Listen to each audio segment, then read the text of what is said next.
എന്റെ അടുത്ത് അമ്മയെന്ന് നിർദ്ദേശം തരുത്. ഞാൻ ഇങ്ങനെ വാതുറന്ന് പറയണോണ്ട് ദയവ് ചെയ്തൊന്നും ഉണ്ടല്ലോ കേട്ടാ. ആവശ്യമുള്ള കാര്യം പറഞ്ഞാൽ മതി. ആവശ്യമുള്ള കാര്യം എന്ന് പറഞ്ഞിട്ടുണ്ടെങ്കിൽ ഉള്ള സത്യമാണ് ഞാൻ പറഞ്ഞിട്ടുള്ളത്. ഒന്നും ഞാൻ ഒളിച്ചു വെച്ചിട്ടില്ല. ഇപ്പൊ ഇവിടെ ഇന്റർവ്യൂവിൽ ചോദിക്കേണ്ടത് വേറെ ആളല്ലല്ലോ, ഷിജിനാണ് ലഭിച്ചിരിക്കുന്നത്. നിങ്ങളാണ് ചോദിക്കേണ്ടത്, വേറെ ആൾക്കാർ ചോദിക്കേണ്ട ആവശ്യം. ചോര കുടിക്കണമല്ലോ നിങ്ങൾക്ക് ഇടക്കിടക്കൊക്കെ ചോര കുടിക്കണം. അപ്പൊ ചോര കുടിക്കുന്ന സമയം അറിയണം നമ്മള്, ഇത് പൊതുവെ ഒന്ന് കുത്തിയിട്ടുണ്ട്, ചോര വലിക്കാൻ തുടങ്ങിയിട്ടുണ്ടെന്ന് മനസ്സിലാക്കണം. ഞാൻ വർക്ക് ചെയ്ത പടങ്ങളിലെല്ലാം ഇതുവരെയും യാതൊരു പ്രശ്നങ്ങളും, ഒരു തിക്താനുഭവങ്ങളോ മോശം അനുഭവങ്ങളോ ഫിസിക്കൽ ഹരാസ്മെന്റോ ഒന്നും എനിക്ക് അനുഭവപ്പെട്ടിട്ടില്ല. തനിയെ വരുന്നവർക്ക് ഒരുപാട് നെഗറ്റീവായിട്ടുള്ള അനുഭവങ്ങളൊക്കെ വന്നിട്ടുണ്ട്. പക്ഷെ എന്ന് പറഞ്ഞ് മൊത്തത്തിൽ സിനിമ മോശമാണ് എന്നൊരിക്കലും പറയാൻ പറ്റില്ല. അപ്പൊ അതൊക്കെ നമ്മൾ സിനിമയ്ക്ക് അകത്തുണ്ടാവുന്ന ഒരു ഫ്രണ്ട്ഷിപ്പിലാണ് അതൊക്കെ സോൾവ് ആവേണ്ടത്.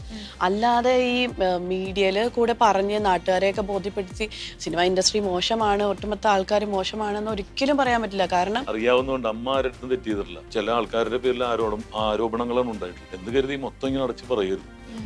50-60 പേരാണ് 506 മെമ്പേഴ്സിൽ സുഖമായിട്ട് ജീവിക്കുന്നത്. അല്ലാതെ ഉള്ള ആൾക്കാരെ നമ്മൾ ടേക്ക് കെയർ ചെയ്യുന്നത്. അത് ഇറിറ്റേറ്റഡ് ആക്കാറുണ്ടോ? അത് എങ്ങനെയാ അതിന് റെസ്പോണ്ട് ചെയ്യുന്ന രീതി എങ്ങനെയാ? ഇപ്പൊ റിലീസ് ആവാൻ പോണ സിനിമ ഇതാന്ന് പറയും, ഗാങ്സ് ഓഫ് സുകുമാരക്കുറുപ്പ് അല്ലെങ്കിൽ ബാഡ് ബോയ്സ് ആണെന്ന് പറയും. തമിഴ്, തെലുങ്ക്, മലയാളം, കന്നഡ ചെയ്തു. പക്ഷെ വലിയ ഹിറ്റ് സ്റ്റാർ ആണെന്ന് ചോദിച്ചു കഴിഞ്ഞാൽ അല്ല. പക്ഷെ I'm quite busy and I'm happy for what I'm doing. Kaumudi മൂവീസിൽ ഇന്ന് എന്റെ കൂടെ ജോയിൻ ചെയ്യുന്നത് മലയാളി പ്രേക്ഷകർക്ക് ഒത്തിരി ഇഷ്ടമുള്ള 2 താരങ്ങളാണ്, ഇനിയ ടിനിട്ടോ. Welcome to the show. Thank you. എന്തൊക്കെയുണ്ട് വിശേഷം? സുഖം. ചേട്ടനോ? അതാണ് രണ്ടുപേരും ഇനി ടിനി. പേര് ഭയങ്കരമായിട്ട് അതിനിപ്പൊ അവര് ഓർക്കായിരുന്നു ഇതിനു മുമ്പ് ഏത് സിനിമ ചെയ്യണേ. നിങ്ങൾക്ക് ഒരുപാട് സിനിമകൾ ഇപ്പൊ ഒരുപാട് ആർട്ടിസ്റ്റ് ആയിട്ട് സിനിമയിൽ ഷൂട്ട് ചെയ്യല്ലോ. തമ്മിൽ കാണാറൊന്നുമില്ല. ചിലപ്പോ സിനിമ ഇറങ്ങുമ്പോഴാണ് ഇത് ഇനി ഉണ്ടായിരുന്നു പറയുന്നത്. എനിക്ക് ഏറ്റവും കൂടുതൽ കൺഫ്യൂഷൻ എന്ന് വെച്ചാൽ നമ്മളെ ഷോസ് ഒക്കെ വരുമ്പോ, ഇവന്റ് ഒക്കെ വരുമ്പോ ടിനി ചേട്ടനെ വിളിക്കുമ്പോ എന്നെ വിളിക്കുന്ന പോലെ തോന്നും. തിരി ഞാൻ ഉണ്ടാക്കിയ ഒരു സ്കിറ്റില് ലാലേട്ടന്റെ ഒപ്പം ഇനിയ ഒരു മെയിൻ ക്യാരക്ടർ ചെയ്തിട്ടുണ്ട്. ലാലേട്ടനോടൊപ്പം സിൽക്ക് സ്മിത.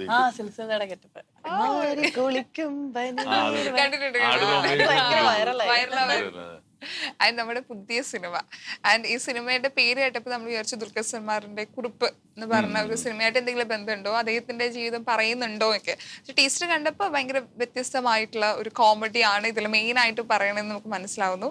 എന്താണ് ഈ സിനിമ പ്രേക്ഷകർക്ക് നൽകാൻ വേണ്ടി പോകുന്നത്?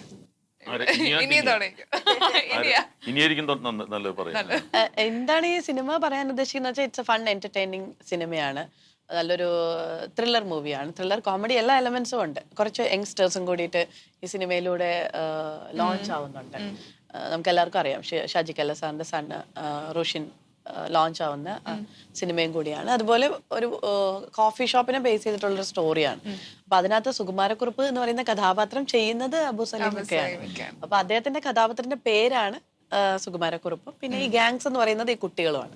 അപ്പോൾ ഈ ടൈറ്റിൽ എന്ന് പറയുന്നത് കേൾക്കുമ്പോൾ ഭയങ്കര ക്യാച്ച് ആയിട്ടുള്ള ടൈറ്റിൽ ആയതുകൊണ്ട് ഒരുപാട് ആൾക്കാർക്ക് ഒരുപാട് ഇമാജിനേഷൻ പോകും. ഞാനും ആദ്യം ടൈറ്റിൽ ഭയങ്കര പവർഫുൾ ആണല്ലോ എന്ന് കേട്ടപ്പോൾ തോന്നി. അപ്പോൾ കഥ കേട്ടപ്പോഴത്തേനും ഇറ്റ്സ് എ നൈസ് സ്റ്റോറി.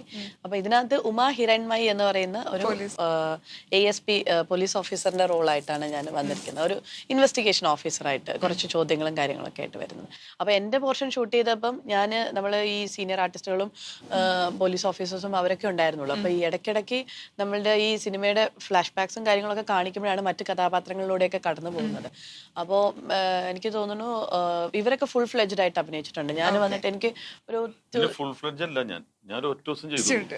പക്ഷെ അതിലൊരു പ്രധാന ട്വിസ്റ്റിന്റെ സമയത്താണ് വരുന്നത്. അതെ, നിങ്ങൾ കോമ്പിനേഷൻ സീൻ ഇല്ല, ഡ്രസ് മാത്രം കോമ്പിനേഷൻ. പക്ഷെ ഞാൻ പോലീസ് അല്ല, ഫുഡ് ഇൻസ്പെക്ടർ ആണ്, ഹെൽത്തിന്റെ ഇതാണ്. അപ്പൊ എല്ലാരും വിചാരിച്ചേക്കണ പോലീസാണ്, താടി വെച്ചേക്കണ എന്താന്നൊക്കെ ചോദിച്ചു. ഹെൽത്ത് ഇൻസ്പെക്ടറിന് ശരിക്കും യൂണിഫോം ഉണ്ട്. ബ്രൗൺ സെയിം കളർ തന്നെയാ. അങ്ങനെ അപ്പം ഞാൻ ഇതിനകത്ത് ചെയ്ത കഥാപാത്രത്തിനെ വെച്ച് നോക്കുമ്പോൾ എനിക്ക് എന്റെ റോൾ എന്ന് പറയുന്നത് ഒരു ഓഫീസറിന്റെ റോളാണ്. കുറച്ച് ഇൻവെസ്റ്റിഗേഷൻ കാര്യങ്ങളൊക്കെ വരുന്ന സമയത്ത് ഉള്ള ഇതാണ്. ഒരു 3 to 5 ഡേയ്സിനകത്ത് ഷൂട്ട് ചെയ്തത് തീർത്തിട്ടുണ്ടാവും. ട്രിവാൻഡ്രത്താണ് ഷൂട്ട് ചെയ്തത്. അപ്പൊ ഷെബി സാറുമായിട്ട് വർക്ക് ചെയ്യാൻ കിട്ടുന്നത് ഭയങ്കര ഒരു ഭാഗ്യമായിട്ട്, എന്തോ ഒരു കണക്ട് ഉണ്ടെന്ന് തോന്നുന്നു. കാരണം പുള്ളിയുടെ കരിയർ സ്റ്റാർട്ടിങ്ങിൽ പുള്ളി ആൽബംസ് ഒക്കെ ചെയ്യുന്ന സമയത്ത് ഞാൻ 1-2 മ്യൂസിക് ആൽബംസ് അദ്ദേഹത്തിനോട് വർക്ക് ചെയ്തിട്ടുണ്ട്, ഞാൻ ചൈൽഡ് ആർട്ടിസ്റ്റ് ആയിരുന്ന സമയത്ത്. അപ്പൊ അന്ന് പുള്ളി പറഞ്ഞിട്ടുണ്ടായിരുന്നു ഞാൻ സിനിമ എടുക്കുന്ന സമയത്ത് ഇനി എന്നെ വിളിക്കും എന്നുള്ളത്. പക്ഷെ അദ്ദേഹം ഓർത്തിരുന്ന് വിളിച്ചു, ഇതിനകത്തൊരു കഥാപാത്രം തന്നു. Thank you Shebi, Chavakkad sir. പിന്നെ ഇതിനകത്ത് ഒരു പാട്ടൊക്കെ ഉണ്ട്, നല്ല പാട്ടൊക്കെ ഉണ്ട്, വിനീതേട്ടൻ പാടിയ പാട്ടൊക്കെ ഉണ്ട്. അപ്പൊ ഇത് എനിക്ക് വന്നിട്ട് ഒരു കെമിയോ റോൾ, ഒരു ഗസ്റ്റ് റോൾ പോലെയാണ് എനിക്ക് തോന്നിയത്. പക്ഷേ സിനിമയിൽ ഉടനീളം ഇടയ്ക്ക് ഒരു സീൻസുമായിട്ട് ഇന്റർ കണക്റ്റഡ് ചെയ്തു പോകുന്ന ഒരു കഥാപാത്രമാണ്. ഇപ്പൊ ഷാജി സാറിന്റെയും അനു ചേച്ചിന്റെയും മകൻ ഈ സിനിമയിലുണ്ട്. അതൊരു വലിയ കാര്യമാണ്, നമ്മളെല്ലാവരും ഉറ്റുനോക്കുന്നതാണ്. ബ്ലഡിൽ തന്നെ എന്തായാലും കലയുണ്ടാവും. അദ്ദേഹത്തിന്റെ പെർഫോമൻസ് കണ്ടിട്ടുണ്ടാവില്ല, എങ്ങനെ ഉണ്ടായിരുന്നു? ഇപ്പൊ പറഞ്ഞ് ഷെബിൻ റഷ്യൻ നമ്മുടെ ഷാജി സാറിന്റെ ആനിയുടെ മകനാണ്. ഞാനും ഒരു ആനിയുടെ മകനാണ്. എന്റെ അമ്മയുടെ പേര് ആനിയാണ്. അപ്പൊ രണ്ട് ആനിമാരുടെ മക്കളുണ്ട്.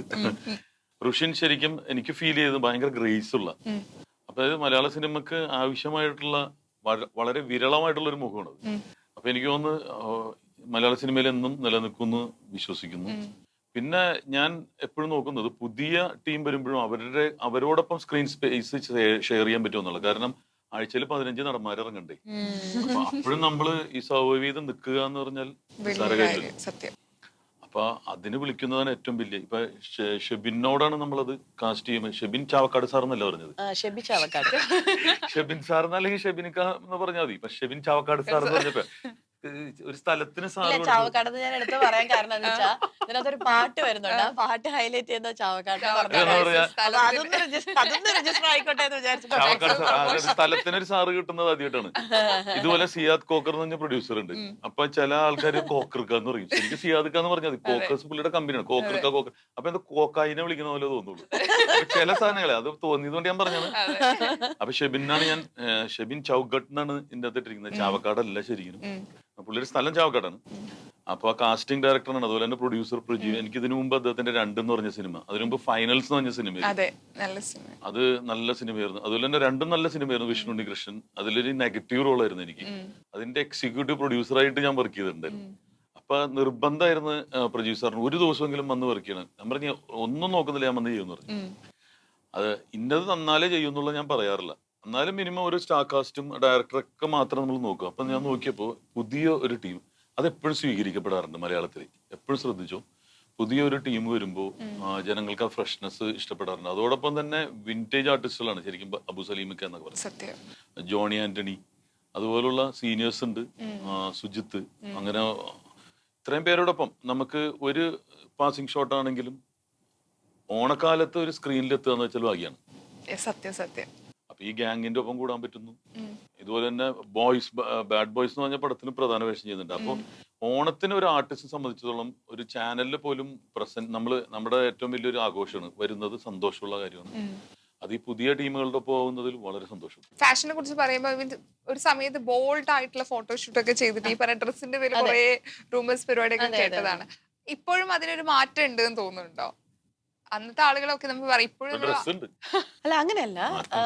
മാറ്റം നമ്മളൊരാൾ കാരണം ട്രെൻഡ് സെറ്റ് ചെയ്യാനോ അല്ലെങ്കിൽ ഒരു മാറ്റം കൊണ്ടുവരാനോ അല്ലെങ്കിൽ കോൺട്രവേഴ്സി കൊണ്ടുവരാനോ അതിനു വേണ്ടി ചെയ്യുന്നതല്ല. എനിക്ക് പല രീതിയിലുള്ള ഒരു വേരിയേഷൻസ് കാണിക്കണം എന്ന് ആഗ്രഹിക്കുന്ന ഒരു ആർട്ടിസ്റ്റാണ് ഞാൻ. അപ്പൊ ഞാൻ ചെറിയ വയസ്സ് തൊട്ടേ ഡാൻസിലും മോഡലിങ്ങിലും ആക്ടിങ്ങിലും എല്ലാത്തിലും സജീവമാണ്. അപ്പൊ നമ്മൾ സിനിമയിൽ ചെയ്യുന്നത് ഓരോ ക്യാരക്ടർ കിട്ടുമ്പോഴാണ് ആ ഒരു ലുക്കിലേക്ക് വരുന്നത്, അല്ലെങ്കിൽ ആ ഒരു ലുക്ക് മാത്രമാണ് നമ്മൾ ജനങ്ങൾ കാണുന്നത്. അതല്ലാതെ എല്ലാ മാസവും ഒരു 6 മാസം കൂടുമ്പോഴും ഒരു പോർട്ട്ഫോളിയോ അല്ലെങ്കിൽ ഒരു ക്യാരക്ടറൈസേഷൻ വെച്ചിട്ടുള്ള ഒരു റെഫറൻസ് വെച്ചിട്ടുള്ള ഒരു ഫോട്ടോഷൂട്ട് ഞാൻ ചെയ്യാറുണ്ട്. അത് എൻ്റെ ഒരു ആഗ്രഹമാണ്, എൻ്റെ ഇങ്ങനെ പോർട്രേ ചെയ്യണം അല്ലെങ്കിൽ ഈ ഒരു ലുക്കിൽ. അപ്പോൾ ഓണത്തിന് വേണ്ടിയിട്ട് കഴിഞ്ഞ കൊല്ലം ചെയ്തത് ഒരു തറവാട്ടമ്മ ലുക്കിലുള്ള ഒരു കേരള സ്റ്റൈലിൽ ഇങ്ങനെ ബോട്ടിലൊക്കെ കടന്നിട്ട് ഒരു ഫോട്ടോ ചെയ്തിട്ടുണ്ട്. അതിന് മുന്നത്തെ പ്രാവശ്യം ഒരു അന്തർജനത്തിന്റെ ലുക്കിലായിരുന്നു. പഴയ നമ്മുടെ അന്തർജനം സ്റ്റൈലിൽ ഇങ്ങനെ സാരിയൊക്കെ കെട്ടിയിട്ട് ഇങ്ങനെ ഓർണമെന്റ്സ് ഒക്കെ ഐ തിങ്ക് ഒരു ക്ലാസിക് ക്യാരക്ടേഴ്സ് ഒക്കെ. അപ്പൊ ഞാൻ അങ്ങനെ കോൺസെപ്റ്റ് ഓറിയന്റഡ് ആയിട്ടുള്ള സ്കിറ്റില് ചെയ്തപ്പോ മറ്റേ ഗെറ്റപ്പ് ചെയ്തു. അപ്പൊ കുറച്ച് നാടൻ തനിമയുള്ള ക്യാരക്ടേഴ്സ് അല്ലെങ്കിൽ ഒരു പോർട്രേ ചെയ്യണം ചില ഫോട്ടോഷൂട്ട്സിലൂടെ. എനിക്ക് അങ്ങനത്തെ ഗെറ്റപ്പ് ചെയ്യണമെന്ന് ആഗ്രഹമുള്ളതുകൊണ്ടാണ് ഞാൻ അതൊക്കെ പോർട്രേ ചെയ്യുന്നത്. ഐ മീൻ അത് എക്സ്പീരിയൻസ് ചെയ്ത് എക്സ്പ്ലോർ ചെയ്ത് അത് പ്രൊജക്ട് ചെയ്യുന്നത്. അപ്പം എല്ലാ വർഷവും അതുപോലത്തെ ഷൂട്ട് ചെയ്യാറുണ്ട്. ഇറ്റ്സ് നോട്ട് പർട്ടിക്കുലർലി ഗ്ലാമർ ആയിട്ട് കാണിക്കാനോ അങ്ങനെയല്ല. എനിക്കൊരു ആർട്ടിസ്റ്റിക് മൈൻഡ് ഉണ്ട്, ഒരു ക്രിയേറ്റീവ് ആയിട്ട് എന്തെങ്കിലും ചെയ്യണമെന്ന്. എന്നുള്ളത്. അത് ചെയ്യാറുണ്ട് തുടർന്ന്. അല്ലെങ്കിൽ ഒരു കോൺസെപ്റ്റ് വരുമ്പോഴായിരിക്കും സ്ട്രൈക്ക് ചെയ്യുന്നത്. അപ്പൊ അത് ഈ സീസണിൽ ചെയ്യാം എന്നുള്ളത് ഡിസൈഡ് ചെയ്തിട്ടാണ് ഫോട്ടോഷൂട്ട്സ് ഒക്കെ ചെയ്യാറുള്ളത്. ഇപ്പൊ നിങ്ങളൊരു സെലിബ്രിറ്റീസ് ആവുമ്പോ നിങ്ങൾ ചെയ്യുന്ന കാര്യങ്ങളൊക്കെ ആളുകൾ ശ്രദ്ധിക്കും. നിങ്ങളല്ലേ ഇപ്പൊ പേര് വിട്ടുമില്ല, ഷിജിന. ഷിജിനും ഒരു സെലിബ്രിറ്റിയാണ്. സെലിബ്രിറ്റി ആവാൻ നിസ്സാര സമയം ഫോൺ മാത്രം മതി. ശരിയാ ശരിയാ. അപ്പൊ സാധാരണ ജനങ്ങളാണ് നമ്മളെല്ലാം. ഇപ്പൊ ഇൻഫ്ലുവൻസേഴ്സും സെലിബ്രിറ്റീസ് ആണ്. എല്ലാം സെലിബ്രിറ്റീസ് ആണ്. അതൊരു പ്രത്യേക ഗണമായിട്ട് കാണേണ്ട ആവശ്യമില്ല. അപ്പൊ നിങ്ങൾ സെലിബ്രിറ്റികൾ എന്താ ചെയ്ത്? ഇപ്പൊ നിങ്ങൾ ഇപ്പൊ നമ്മളെല്ലാവരും ചെയ്യുന്ന കാര്യങ്ങള് ആളുകൾ നോക്കുക, അതിന് വിമർശിക്കുക. അപ്പം ഒരു പേടി ഉണ്ടാവില്ലേ? ഇപ്പൊ പറയുന്ന പോലെ ഒരു ഇന്റർവ്യൂവിൽ ഇരുന്ന് നമുക്ക് ഇന്ന് സംസാരിക്കാം, അല്ലെങ്കിൽ ഇന്ന് സംസാരിക്കേണ്ടത് ബോധപൂർവ്വം നിങ്ങൾ ശ്രമിക്കാറുണ്ടോ? അല്ലെങ്കിൽ ഈ വിഷയത്തിനെ കുറിച്ച് സംസാരിക്കുമ്പോൾ ഇപ്പൊ പണ്ടത്തെ തമാശകളാണെങ്കിൽ കൂടെ ഇന്ന് ആ തമാശകൾ പറയുമ്പോൾ കൂടുതൽ ശ്രദ്ധിക്കണം എന്ന് പറയാറില്ലേ? എന്റെ അടുത്ത് അമ്മയെന്ന് നിർദ്ദേശം തരുന്നത് ഞാൻ ഇങ്ങനെ വാതുറന്ന് പറയണുണ്ട്, ദയവ് ഇതൊന്നും ഉണ്ടല്ലോ കേട്ടാ, ആവശ്യമുള്ള കാര്യം പറഞ്ഞാൽ മതി എന്ന് പറയും. ആവശ്യമുള്ള കാര്യം എന്ന് പറഞ്ഞിട്ടുണ്ടെങ്കിൽ ഉള്ള സത്യമാണ് ഞാൻ പറഞ്ഞിട്ടുള്ളത്. ഒന്നും ഞാൻ ഒളിച്ചു വെച്ചിട്ടില്ല. പേടിക്കേണ്ട ആവശ്യമില്ല. നമ്മളുടെ ഉള്ളിൽ കുറ്റബോധം ഉണ്ടാകുമ്പോഴാണ് നമ്മൾ ഭയക്കുന്നത്. നമ്മുടെ ഉള്ളിൽ ഭയങ്കര കോൺഫിഡന്റ് ആയിട്ടിരിക്കുകയാണ് നമ്മൾ. ആരും ഒന്നും ഇതിൽ നന്മയ്ക്കും സത്യത്തിനും അവസാനം വിജയം ഉണ്ടാവുമല്ലോ. അപ്പൊ സംസാരിക്കുന്നത് എന്താണ്? നമ്മളിപ്പോ സിനിമയെ കുറിച്ചാണ്, ഗാങ്സ് ഓഫ് സുകുമാരക്കുറുപ്പ് എന്ന് പറഞ്ഞ സിനിമയെ കുറിച്ചാണ് സംസാരിക്കുന്നത്. അപ്പൊ നമ്മൾ അതിൽ കോൺഫിഡന്റ് ആയിട്ട് വരിക എന്നുള്ളതാണ്. പിന്നെ സൈഡിൽ നിന്നുള്ള ചോദ്യങ്ങൾ വരും. ചോര കുടിക്കണമല്ലോ നിങ്ങൾക്ക് ഇടക്കിടക്കൊക്കെ, ചോര കുടിക്കണം. അപ്പൊ ചോര കുടിക്കുന്ന സമയം അറിയണം നമ്മൾ, ഇത് കൊതുകൊന്ന് കുത്തിയിട്ടുണ്ട്, ചോര വലിക്കാൻ തുടങ്ങിയിട്ടുണ്ടെന്ന് മനസ്സിലാക്കണം. അത് മാത്രം നമ്മള് ബോധത്തിൽ ഇരിക്കണം. അത് മാത്രമേ പ്രശ്നമുള്ളൂ. അല്ല, അത്രേ ഉള്ളൂ. നമ്മൾ അവെയർ ആയിരിക്കണം. നമ്മളൊരു പബ്ലിക് പേഴ്സൺ ആണ്. നമ്മളൊരു സോഷ്യൽ എന്താ പറയാ, സോഷ്യൽ ബിഹേവിയർ ഉള്ളൊരു നേച്ചറാണ്. സെലിബ്രിറ്റി എന്ന് പറയുമ്പോൾ നമ്മൾ കുറച്ചുകൂടെ സോഷ്യലി കമ്മിറ്റഡ് ആണ്. പിന്നെ കുറച്ചുകൂടെ പബ്ലിക്കിന് ഭയങ്കരമായിട്ട് ഇന്ററാക്ട് ചെയ്യാൻ പറ്റുന്ന ഒരു ഫിഗറും കൂടിയാണ് നമ്മൾ. ഇപ്പം സാധാരണ ഒരു കോളേജിൽ പഠിക്കുന്ന കുട്ടിയോ അല്ലെങ്കിൽ ഒരു വീട്ടമ്മയെ കുറിച്ച് ഒരു വലിയ ചർച്ചാ വിഷയം ഉണ്ടാവില്ല. പക്ഷെ ഒരു സിനിമാ താരത്തിനെ കുറിച്ച് എപ്പോഴും ഒരു ചർച്ച ഉണ്ടാവും. അല്ലെങ്കിൽ അവരുടെ ലൈഫിൽ നടക്കുന്ന എന്ത്, അല്ലെങ്കിൽ അവരെന്ത് ചെയ്തു, അവരെന്ത് ധരിച്ചു, അല്ലെങ്കിൽ ഏത് പ്രോഗ്രാമിന് പോയപ്പോൾ എന്തെങ്കിലും ഇൻസിഡന്റ് നടന്നു, അങ്ങനെ ചർച്ച ചെയ്യാൻ പറ്റുന്ന ഒരു ഐക്കോണാണ് സെലിബ്രിറ്റി എന്ന് പറയുന്നത്. അപ്പൊ നമ്മളെ കുറിച്ച് അല്ലാതെ പിന്നെ ആരെ കുറിച്ചാ പറയാ ആൾക്കാർ? പിന്നെ ഈ സോഷ്യൽ മീഡിയയിലൊക്കെ വരുന്ന ഒരു കുറച്ച് ഗോസിപ്സും കാര്യങ്ങൾ, അല്ലെങ്കിൽ പ്രൊവോക്ക് ചെയ്യുന്ന രീതിയിലുള്ള ചോദ്യങ്ങൾ, കമന്റ്സ്, അതൊക്കെ നെഗ്ലിജൻസ് ചെയ്യുക. അതിനൊക്കെ നമ്മൾ മറുപടി പറയാൻ പോയി കഴിഞ്ഞ് കഴിഞ്ഞാൽ പിന്നെ നമുക്ക് അതിനെ നേരം ഉണ്ടാവും. അപ്പൊ നമ്മുടെ ജീവിതത്തിന്റെ സമാധാനം അവിടെ പോകും. അപ്പൊ അതുകൊണ്ട് സെലിബ്രിറ്റി എന്നുള്ള രീതിയിൽ we have to be very bold to handle everything and go with the flow. അതാണ് എനിക്ക് തോന്നിയിട്ടുള്ളത്. ഇപ്പൊ വരുന്ന എല്ലാ സെലിബ്രിറ്റീസും ദേ ആർ വെരി വെൽ, എന്താ പറയുക, ഇന്റലക്ച്വൽ ആണ്. ദേ ആർ വെരി കോൺഫിഡൻറ്റ് സംസാരിക്കാനും ഫേസ് ചെയ്യാനും കാര്യങ്ങൾ പറയാനും ഒക്കെ. അപ്പം വേറെ സബ്ജക്റ്റോട്ട് വളച്ചു കൊണ്ടുപോകണ്ടോ നമ്മുടെ സിനിമയുടെ ഇതല്ല. ഇപ്പൊ മാമാങ്കത്തിന് ശേഷമാണല്ലോ സിനിമ ചെയ്യണത്. 2019 മലയാളത്തിലൊരു സിനിമ വരുന്നത്. അതിനുശേഷം റിലീസ് ആവുന്ന സിനിമ. അതിനുശേഷം ഞാൻ പറഞ്ഞില്ലേ, ലോക്ക്ഡൌൺ വന്നില്ലേ, 2020 ലോക്ക്ഡൌൺ, 2021 ലോക്ക്ഡൌൺ, 2022 സെപ്റ്റംബറിലാണ് സിനിമ വീണ്ടും സജീവമാവുന്നത്. അപ്പൊ ഞാൻ പോയി ചെയ്തത് തമിഴ് സിനിമയാണ്. നമ്മുടെ വിജയുടെ അച്ഛൻ SSC ചന്ദ്രശേഖർ സാറിന്റെ നാൻ കടവുളില്ലേ എന്ന് പറയുന്ന സിനിമ. സമുദ്രകനി സാർ ആക്ടറായിട്ട്, സെൻട്രൽ ആക്ടറായിട്ട് ചെയ്യുന്ന ആ സിനിമയാണ് ഞാൻ റീസ്റ്റാർട്ട് ചെയ്യുന്നത് ആ ഒരു ബ്രേക്കിന് ശേഷം. എനിക്ക് മാത്രമല്ല, സിനിമ മൊത്തം ഇൻഡസ്ട്രിക്കും ബ്രേക്ക് ആയിരുന്നു. അപ്പൊ ആ സമയത്ത് എനിക്കൊരു വലിയ ചോദ്യചിഹ്നം ഉണ്ടായിരുന്നു, സിനിമ എന്താവും, അല്ലെങ്കിൽ ഫസ്റ്റ് ഡേ ഫസ്റ്റ് ഷോ ഇല്ല, ലൈവ് ഇന്റർവ്യൂസ് ഇല്ല, പ്രോഗ്രാംസ് ഇല്ല, ഈവെന്റ്സ് ഇല്ല, തിയേറ്റർ പ്രസന്റേഷൻ ഇല്ല, പ്രിവ്യൂസ് ഇല്ല, കുറേ സിനിമാ സംബന്ധം. നമ്മൾ സിനിമ എന്ന് പറയുന്നത് വെറും ഒരു സിനിമ റിലീസ് ആകുന്നു, ആ സിനിമ മാത്രം കാണുന്നത്, അല്ലെങ്കിൽ ആദ്യത്തെ വെള്ളിയാഴ്ച കാണുന്നത്, അതല്ല സിനിമ. സിനിമയെ സംബന്ധപ്പെട്ട് ഒരുപാട് രംഗങ്ങൾ പ്രവർത്തിക്കുന്നുണ്ട്. അത് മാത്രമല്ല ഒരുപാട് ആക്ടിവിറ്റീസും ഉണ്ട്. ലൈക്ക് ഇപ്പൊ pre production, post production, interviews, അങ്ങനെ കുറേ കാര്യങ്ങളുണ്ട്. അപ്പൊ ഇതൊക്കെ ഇല്ലാതാവുന്നു എന്ന് പറയുമ്പോൾ എനിക്ക് ഭയങ്കര സങ്കടം തോന്നി. ഞങ്ങളൊക്കെ ഇങ്ങനെ പാറി പറന്ന് നടന്നിട്ട് ലോക്ക്ഡൌണിൽ പെട്ടുപോയപ്പോഴത്തേനും ഇങ്ങനെ ആലോചിച്ച് ഇങ്ങനെ നടന്നതാണ് എന്നുള്ളത്. അപ്പൊ ആ സമയത്തൊരു തോന്നിയതാണ് ഒരു ബ്രാൻഡ് ലേബൽ ക്രിയേറ്റ് ചെയ്യണം, പ്രൊഡക്ഷൻ ചെയ്യണം, അല്ലെങ്കിൽ ബിസിനസ് ചെയ്യണം എന്നുള്ളത്. പിന്നെ സിനിമ റീസ്റ്റാർട്ട് ചെയ്തപ്പോൾ എനിക്ക് ഭയങ്കര ഹാപ്പിയായി. എനിക്ക് ഓൾമോസ്റ്റ് കമ്മിറ്റ് ചെയ്യാൻ പറ്റുന്ന എല്ലാ വർക്കുകളും ഞാൻ കമ്മിറ്റ് ചെയ്തു. ഒരു റിയാലിറ്റി ഷോയിൽ ജഡ്ജായിട്ട് വർക്ക് ചെയ്തു, 6 മാസം മൂവി ചെയ്തു, കണ്ടിന്യൂസ് ആയിട്ട് മൂവി. അത് കഴിഞ്ഞപ്പോൾ വീണ്ടും മലയാളത്തിൽ നല്ലൊരു സിനിമ വന്നപ്പോൾ മലയാളത്തിലും വന്നു. ഇനി മലയാളത്തിൽ സജീവമാകുമോ? എനിക്ക് നല്ല സിനിമകൾ വരികയാണെങ്കിൽ, നല്ല കഥാപാത്രങ്ങൾ വരികയാണെങ്കിൽ തീർച്ചയായിട്ടും ഞാൻ എല്ലാ ഭാഷയും ചെയ്യുന്നുണ്ട്. 42+ സിനിമകളായി തമിഴ്, തെലുങ്ക്, മലയാളം, കന്നഡ ചെയ്തു. പക്ഷെ വലിയ ഹിറ്റ് സ്റ്റാർ ആണെന്ന് ചോദിച്ചു കഴിഞ്ഞാൽ അല്ല. പക്ഷെ I'm quite busy and I'm happy for what I'm doing. ഇപ്പൊ ഒരു താരത്തിനെ കാണുമ്പോൾ, ഞാൻ കഴിഞ്ഞ ദിവസം ഇന്റർവ്യൂ ചെയ്തപ്പോൾ അവർ പറഞ്ഞതാണ്, ഇപ്പൊ ഒരു ആക്ടർ കാണുമ്പോൾ സുഖമാണോ, ഇനി എന്ത് സിനിമ റിലീസ് ആവുന്നതെന്ന് ചോദിക്കും. ഇപ്പം ആളുകൾ അവരോട് കാണുമ്പോൾ ചോദിക്കുന്നത് ഹേമ കമ്മിറ്റിയെ കുറിച്ചോ അതിന്റെ വിശേഷങ്ങളെ കുറിച്ചോ. അത് ഇറിറ്റേറ്റഡ് ആക്കാറുണ്ടോ? അത് എങ്ങനെയാ അതിന് റെസ്പോണ്ട് ചെയ്യുന്ന രീതി എങ്ങനെയാ? ആ വിഷയം എങ്ങനെയാ കൈകാര്യം ചെയ്യാം? ഞാൻ ഇപ്പൊ റിലീസാകാൻ പോണ സിനിമ ഇതാന്ന് പറയും, ഗാങ്സ് ഓഫ് സുകുമാരക്കുറുപ്പ് അല്ലെങ്കിൽ ബാഡ് ബോയ്സ് ആണെന്ന് പറയും. അല്ല ഞാൻ റിലീസാകാൻ പോണ സിനിമ, അപ്പൊ സബ്ജക്ട് മാറ്റിയിട്ട് അതിലേക്ക് കൊണ്ടുവരും. അല്ല ഞാൻ പറയണത് ഇപ്പോ ഷിജിക്ക് ഒരു അസുഖം വന്നു കഴിഞ്ഞിട്ടുണ്ടെങ്കിൽ ഞാനല്ലല്ലോ ചികിത്സിക്കേണ്ടത്, ഡോക്ടേഴ്സാണ്. ഇപ്പൊ ഹാർട്ടിന്റെ പ്രശ്നമാണെങ്കിൽ കാർഡിയാക് സർജൻ, അല്ലെങ്കിൽ ഓർത്തോന്റെ ആണെങ്കിൽ എല്ലിന്റെ ആണെങ്കിൽ ഓർത്തോ. പുറത്തുള്ള ആൾക്കാരല്ലല്ലോ, പോലീസും കോടതി ഉണ്ട്, അവര് തീരുമാനിക്കട്ടെ. ഓക്കെ, തീർന്നില്ലേ? അവരാണ് അതിൽ സ്പെഷ്യലൈസ് ചെയ്തിരിക്കുന്നത്. ഇപ്പൊ ഇവിടെ ഇന്റർവ്യൂവിൽ ചോദിക്കേണ്ടത് വേറെ ആളല്ലല്ലോ, ഷിജിനാണ് ലഭിച്ചിരിക്കുന്നത്. അപ്പൊ നിങ്ങളാണ് ചോദിക്കേണ്ടത്, വേറെ ആൾക്കാർ ചോദിക്കേണ്ട ആവശ്യമില്ല. അന്ന് ഞാൻ നേരത്തെ പറഞ്ഞ പോലെ സിനിമാക്കാരുടെ അടുത്ത് മാത്രമേ സിനിമ സംബന്ധപ്പെട്ടുള്ള കാര്യങ്ങൾ ചോദിക്കാൻ പറ്റുള്ളൂ. നമ്മളാണ് പബ്ലിക് ഫിഗർ, നമ്മൾ ആൻസറബിൾ ആണ് ചില സമയത്തൊക്കെ. പക്ഷേ സിനിമ നടന്മാരും നടിമാരും മാത്രം അടങ്ങുന്ന ഒരു സംഘടന അല്ലെങ്കിൽ ഒരു സംരംഭമാണ് സിനിമ എന്നൊരിക്കലും പറയാൻ പറ്റില്ല. സിനിമയിൽ മോർ ദാൻ 142 ഡിപ്പാർട്ട്മെന്റ്സുകളുണ്ട്. പല ആൾക്കാരും ഇതൊരു ഉപജീവന മാർഗമായിട്ട് നോക്കുന്നതുമാണ് കലാരംഗം എന്ന് പറയുന്നത്. കലാരംഗത്തിൽ ഞാൻ നേരത്തെ പറഞ്ഞ പോലെ പല പല ഡിപ്പാർട്ട്മെന്റ്സുകളുണ്ട്. റൈറ്റ് ഫ്രം റീപ്രൊഡക്ഷൻ തൊട്ട് ഒരു സിനിമ മുന്നിലേക്ക് ഇറങ്ങി അതിന്റെ മാധ്യമങ്ങളിലേക്ക് എത്തുന്നത് വരെ ഒരുപാട് പ്രൊസീജിയേഴ്സും പ്രോസസ്സുകളും ഉണ്ട്. ഒരുപാട് ഡിപ്പാർട്ട്മെന്റുകൾ സാധാരണക്കാരും വർക്ക് ചെയ്യുന്നത്, ഡെയിലി വേജസിന് വർക്ക് ചെയ്യുന്ന സ്റ്റാഫുകളും ഉണ്ട്. അപ്പം അങ്ങനെ എന്തെങ്കിലും സംഭവിക്കുന്നുണ്ടെങ്കിൽ അത് സിനിമയ്ക്ക് അകത്തുള്ള ആൾക്കാർ തന്നെ, അല്ലെങ്കിൽ നമ്മുടെ സംരംഭം തന്നെയാണ് അതിനുള്ളൊരു സൊല്യൂഷൻ കൊണ്ടുവരേണ്ടത്, അല്ലാതെ പുറത്തുള്ള ആൾക്കാരല്ല. ജിനിച്ചേട്ടൻ പറഞ്ഞ പോലെ ഞാൻ നേരത്തെ പറഞ്ഞ പോലെ ഞാനൊരു ഫിലിം കംപ്ലീറ്റ് ചെയ്തിട്ട് പോകുമ്പോൾ എനിക്കൊരു ഫാമിലി ആയിട്ടാണ് തോന്നാറുള്ളത്. നമ്മുടെ മലയാള സിനിമയിൽ മാത്രമുള്ള ഒരു പ്രത്യേകതയാണ് ഈ 30 ദിവസം 40 ദിവസം ഒരുമിച്ച് വർക്ക് ചെയ്യുമ്പോൾ വി ഫീൽ ലൈക്ക് ഭയങ്കര ഫാമിലി അറ്റാച്ച്ഡ് ആയിട്ട് തോന്നും. ഓരോ ആൾക്കാരും നമ്മുടെ അടുത്ത് അത്രത്തോളം നമ്മൾ കണക്ട് ചെയ്യുകയും കമ്മ്യൂണിക്കേറ്റ് ചെയ്യുകയും അവരുടെ കൂടെ ട്രാവൽ ചെയ്യുകയാണ് ചെയ്യുന്നത്. പിന്നെ ഒരു സിനിമ ചെയ്യുമ്പോൾ നമ്മൾ ഏറ്റവും സുരക്ഷിതമായിട്ട് എനിക്ക് തോന്നിയിട്ടുള്ളത് ഞാൻ സിനിമ ഇൻഡസ്ട്രിയിൽ നിൽക്കുമ്പോഴാണ്. ഞാൻ വേറെ പബ്ലിക് പ്ലേസുകളിലൊക്കെ പോകുന്നതിനേക്കാളും എനിക്ക് ഭയങ്കര സേഫ്റ്റി തോന്നിയിട്ടുണ്ട് ഒരു സിനിമ ഇൻഡസ്ട്രിക്കകത്ത്. അതുപോലെ സിനിമ സെറ്റുകളിനകത്ത് ഞാൻ വർക്ക് ചെയ്ത പടങ്ങളിലെല്ലാം ഇതുവരെയും യാതൊരു പ്രശ്നങ്ങളും, ഒരു തിക്ത അനുഭവങ്ങളോ മോശം അനുഭവങ്ങളോ ഫിസിക്കൽ ഹരാസ്മെന്റോ ഒന്നും എനിക്ക് അനുഭവപ്പെട്ടിട്ടില്ല. മേ ബി എൻ്റെ കൂടെ അച്ഛനും അമ്മയും എപ്പോഴും ഷൂട്ടിംഗ് സെറ്റിൽ ഉണ്ടായിരുന്നു കാണും. എൻ്റെ കൂടെ എപ്പോഴും ഒരു സേഫ് സോൺ, എൻ്റെ കൂടെ ചോദിക്കാനും പറയാനും ഒക്കെ ആൾക്കാരുണ്ടായിരുന്നത് കൊണ്ടായിരിക്കണം തനിയെ വരുന്നവർക്ക് ഒരുപാട് നെഗറ്റീവായിട്ടുള്ള അനുഭവങ്ങളൊക്കെ വന്നിട്ടുണ്ട്. പക്ഷെ എന്ന് പറഞ്ഞ് അഭിനേതാക്കളെല്ലാം മോശമാണ് അല്ലെങ്കിൽ നല്ല ആൾക്കാർ മൊത്തത്തിൽ സിനിമ മോശമാണ് എന്നൊരിക്കലും പറയാൻ പറ്റില്ല. അങ്ങനെ അടിച്ചാക്ഷേപിക്കാനും പറ്റില്ല, ഞാൻ അതിന് സമ്മതിക്കില്ല. കാരണം സിനിമ എന്ന് പറയുന്ന മേഖല ഇന്നും ഇന്നലെയും തുടങ്ങിയതല്ല, വളരെ വർഷങ്ങളായിട്ട് നടന്നുകൊണ്ടിരിക്കുന്ന ഒരു പ്രോസസ്സാണ്, അല്ലെങ്കിൽ ഒരു എന്റർടൈൻമെന്റ് മേഖലയാണ്. അപ്പോൾ ആ മേഖല മൊത്തം തെറ്റാണ് എന്ന് പറയാൻ പറ്റില്ല. നല്ല സിനിമകൾ ഒരു സ്ഥലത്തൂടെ നടക്കുന്നുണ്ട്, നല്ല ആൾക്കാരുണ്ട്, നല്ല നല്ല അഭിനേതാക്കളുണ്ട്, നല്ല നല്ല കഥാപാത്രങ്ങൾ ചെയ്യുന്നവരുണ്ട്, നല്ല ടെക്നീഷ്യൻസ് ഉണ്ട്, ഒരുപാട് നല്ല അവാർഡുകളും മറ്റു കാര്യങ്ങളൊക്കെ നേടിയിട്ടുള്ള ഒരു മലയാളം സിനിമ എന്ന് പറയുന്നത് ഇന്റർനാഷണലി ഭയങ്കര ഫേമസ് ആയിട്ടുള്ള നമ്മുടെ ഇൻഡസ്ട്രിയാണ് എല്ലാവരും കണ്ടുപിടിക്കുന്നത്.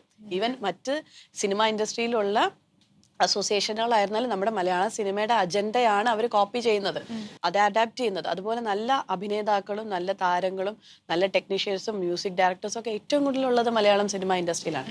അപ്പം മലയാളം സിനിമ തന്നെ ഭയങ്കര മോശമാണ്, അല്ലെങ്കിൽ അഭിനേതാക്കൾ ഈ ഗ്രൂപ്പ് ഓഫ് ആർട്ടിസ്റ്റുകൾ ശരിയല്ല എന്ന് പറയുന്നതിൽ ഞാനൊരിക്കലും സമ്മതിക്കില്ല. കാരണം ഞാനും ചെറിയ വയസ്സോട്ട് ഈ ഫീൽഡിലുള്ളതാണ്. ഞാൻ നേരത്തെ പറഞ്ഞ പോലെ ദൈനംദിന ജീവിതത്തിലൂടെ ഡെയിലി വേജസിന് വർക്ക് ചെയ്യുന്ന ഒരുപാട് ആൾക്കാരുണ്ട്. അപ്പം സിനിമ മൊത്തത്തിൽ മോശമാണെന്ന് പറയുമ്പം ആർട്ടിസ്റ്റുകളെ മാത്രമല്ല ബാധിക്കുന്നത്, എല്ലാ ഡിപ്പാർട്ട്മെന്റ് മോർ ദാൻ 142 ഡിപ്പാർട്ട്മെന്റ്സ് ഉണ്ടെന്നാണ് എൻ്റെ ഒരു വിശ്വാസം സിനിമയിൽ. ഞാൻ ഈ ക്രിയേറ്റീവ് ഫീൽഡിലും കൂടെ വർക്ക് ചെയ്യുന്നുണ്ട്. ബിഹൈൻഡ് ദ സ്ക്രീനിലുള്ള കാര്യങ്ങളും പ്രീ പ്രൊഡക്ഷൻ കാര്യങ്ങളിലും ഞാൻ കുറച്ചുകൂടെ ഇൻവോൾവ് ആകുന്ന ഒരാളാണ്. അപ്പം അത്രയും കാര്യങ്ങൾ ഇൻവോൾവ് ആയിട്ടുള്ള ഒരു സിനിമയെ മൊത്തത്തിൽ ആക്ഷേപിച്ച സിനിമ തകർക്കാമെന്ന് വിചാരിച്ചാൽ ഒരിക്കലും അത് പറ്റില്ല. ചില ആൾക്കാർ പറയുന്നത് ഓരോരുത്തരുടെ അനുഭവങ്ങളാണ്, ഓരോരുത്തർക്ക് ഓരോ സെറ്റിൽ ഓരോ ഇൻസിഡൻസുകൾ നടന്നിട്ടുണ്ട്. അത് നല്ല ആൾക്കാർ അത് ഇടപെട്ട് ചില സമയത്തൊക്കെ അത് ക്ലിയർ ചെയ്തിട്ടുണ്ടെന്നാണ്. ഇപ്പം എനിക്ക് സെറ്റിലൊക്കെ 1-2 ഇഷ്യൂസ്, ബട്ട് ഫിസിക്കൽ ഹരാസ്മെന്റ് അല്ല. നമ്മൾ ഷൂട്ടിങ്ങിൽ അഭിനയിച്ചുകൊണ്ടിരിക്കുമ്പോൾ കംഫർട്ടബിൾ അല്ലാത്ത സിറ്റുവേഷൻ ഞാൻ പെട്ടെന്ന് പോയിട്ട് ഡയറക്ടർ അടുത്ത് പറയും, അല്ലെങ്കിൽ അസിസ്റ്റന്റ് ഡയറക്ടർ അടുത്ത് പറയും, ചേട്ടാ ഇങ്ങനെയാണ്, ഒന്ന് കംഫർട്ടബിൾ അല്ല, അതൊന്ന് സെറ്റാക്കി തരും. അത് അങ്ങനെ. അപ്പോൾ അതൊക്കെ നമ്മൾ സിനിമയ്ക്ക് അകത്തുണ്ടാവുന്ന ഒരു ഫ്രണ്ട്ഷിപ്പിലാണ് അതൊക്കെ സോൾവ് ആവേണ്ടത്. അല്ലാതെ ഈ മീഡിയയിൽ കൂടെ പറഞ്ഞ് നാട്ടുകാരെയൊക്കെ ബോധ്യപ്പെടുത്തി സിനിമ ഇൻഡസ്ട്രി മോശമാണ്, ഒട്ടുമൊത്ത ആൾക്കാർ മോശമാണെന്ന് ഒരിക്കലും പറയാൻ പറ്റില്ല. കാരണം ഞാൻ നേരത്തെ പറഞ്ഞ പോലെ ഞാൻ ചെറിയ വയസ്സോട്ട് ഈ സിനിമയിലുണ്ട്, എനിക്ക് അങ്ങനെ ഒരു അനുഭവം ഇല്ല. ഇനി അങ്ങനെ അനുഭവം ഉണ്ടായിക്കോട്ടെ, ലൈക്ക് എല്ലാ ഫീൽഡിലും അങ്ങനെ ഉണ്ടാവുന്നുണ്ടല്ലോ.